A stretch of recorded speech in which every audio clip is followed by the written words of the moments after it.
Je vais vous montrer ici comment facilement réaliser une peinture dans le style de Mondrian. Mondrian, ce célèbre peintre abstrait. Vous allez voir que la technique est pas compliquée. On va prendre le temps, on va le faire à ma façon, mais que le rendu est vraiment pas mal. Si vous restez bien jusqu'à la fin et que vous respectez toutes les étapes, vous serez plutôt content du résultat, je pense. Donc, moi j'ai décidé de prendre un châssis en bois, 30 cm par 30 cm, et comme vous avez pu le voir, 2 couches de gesso que j'ai appliquées sur mon bois. Je prends une règle type équerre, une règle qui est stabilisée sur les côtés pour avoir des lignes bien droites, ça c'est important. Et tout comme Mondrian, donc je vais définir, on voit des zones rectangulaires. Laissez-vous faire, vous n'êtes pas obligé de faire les mêmes que moi. Moi j'ai plus ou moins improvisé. On voit des carrés, des rectangles, différentes zones. Vous n'êtes pas obligé de trop en faire, vous les faites au crayon à papier. Voilà, vous voyez, c'est simple comme bonjour.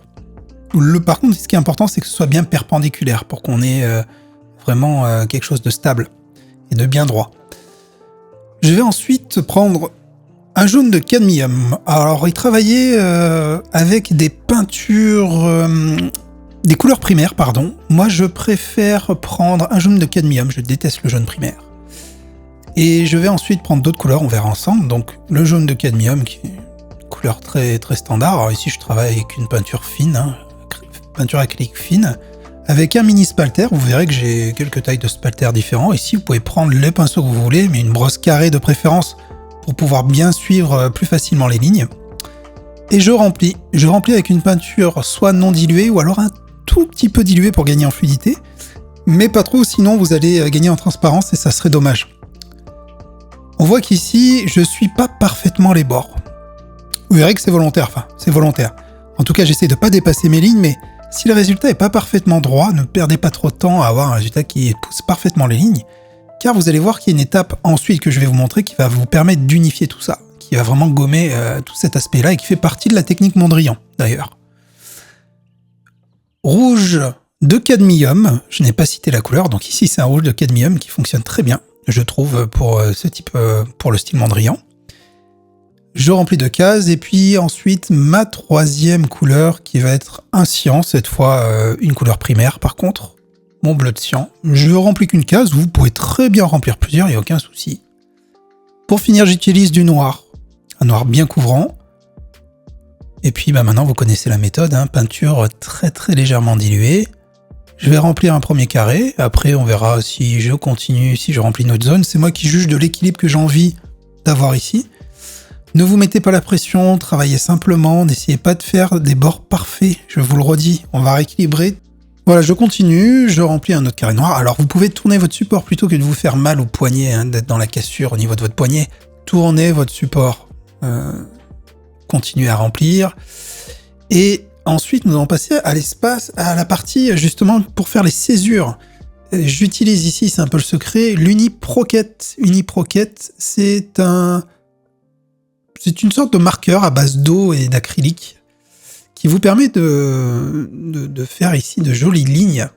L'embout est carré, c'est vraiment ça l'avantage de la méthode.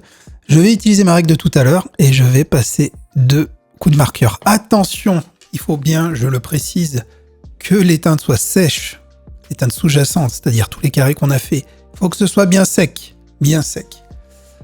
Une fois que c'est bien sec, et ben voilà, tout simplement, là on s'amuse avec la règle, on peut pas se rater, donc je prends mon marqueur, je fais les lignes, je vais recouvrir les lignes qu'on a dessinées au crayon à papier, donc vous pouvez pas vous tromper. Un premier passage, un deuxième passage pour avoir quelque chose de bien régulier. Et là, vous voyez que ça commence à être plutôt sympa. On voit le style Mondrian apparaître comme par magie, grâce à cette technique du marqueur. Alors, vous prenez bien le temps, histoire que ça bave pas. Vous allez recouvrir vos lignes de crayon à papier. Ça va nous permettre d'unifier les bords qu'on a mal fait. Ça va permettre de scinder les différentes zones de couleurs qu'on a fait et de créer cet équilibre à la Mondrian qu'on cherche depuis le début. Je tourne mon support, voilà, j'y fais doucement. Je prends mon temps. Et surtout, je n'oublie rien. J'oublie aucun bord. Vous voyez, c'est vraiment une technique très très simple à utiliser. Bien quand on débute, qu'on veut faire des aplats de couleurs et qu'on veut quelque chose dans ce style, c'est quelque chose que je vous recommande d'expérimenter. Donc je continue avec mes 2 couches. Alors, comme vous le verrez, dans le rouge, ma règle a enlevé un peu de peinture. Donc je vais vous montrer ça après. Je vais faire un petit correctif. Une fois que toutes mes lignes seront faites, donc je ne stresse pas, je comprends qu'il y a un défaut.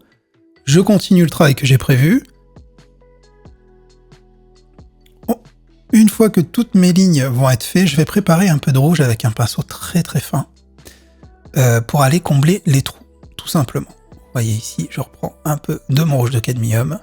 Quelques secondes, je rebouche mes trous. Et voilà, regardez-moi ce résultat. C'est du Mondrian. Un petit pouce levé si vous êtes OK, si ça vous a fait plaisir.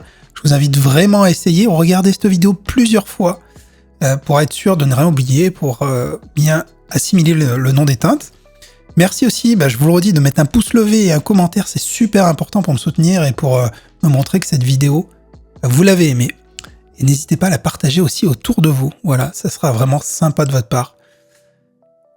Expérimentez, allez-y, vous êtes capable, même si vous n'avez jamais tenu un pinceau, je vous garantis que vous allez y arriver. Je vous garantis, c'est un exercice très simple. Et regardez, le rendu est vraiment très sympa. Donc je vous invite à essayer. Moi, je vous remercie, je vous dis à très bientôt pour une autre vidéo.